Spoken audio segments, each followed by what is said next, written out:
James Hetfield is the guest, the feel-good playlist. Tell me about Tank and your first choice. You remember, come on, hanging out in the Bay Area, with all our buddies when we first moved up there. Tank, and especially this song I remember, but that whole Filth Hounds album was our let's rule this city tonight. Yeah, someone would show up with a boombox and somebody always had Tank on them.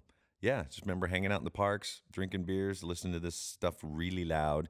And then when we got the tour, right, the Ride the Lightning tour, like you said. Ride the Lightning tour, and I guess it was 84 or soon after the album, having them open was like this crazy dream. And it reminded me of home, but we were over in Europe, so we're playing with this band that we all loved in the Bay Area. And I remember watching them every single night, just standing on the side of the stage and watching them.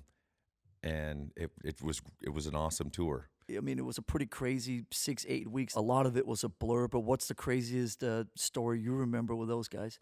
Well, I don't remember a lot of stuff, but it was really fun. I think that's what I remember. That's the best part of it, not remembering. Yeah, there was something about the drummer disappeared for a while, or like he was arrested or something. And, you know, we're still new at touring in a way, you know.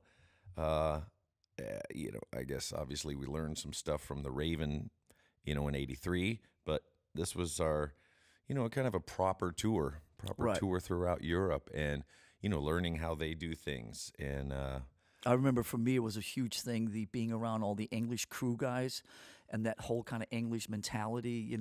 They had a little bit of a different language, a different way of doing things, and all the wind-ups and all the irony and the sarcasm and all that was sort of new to us. There was a hazing that never really happened in the States. The jokes like, hey, you'd show up at the show and, hey, where's backstage? It's like, well, technically, it starts right here, so you're backstage. So, stuff like that. It's like, huh? I don't get it.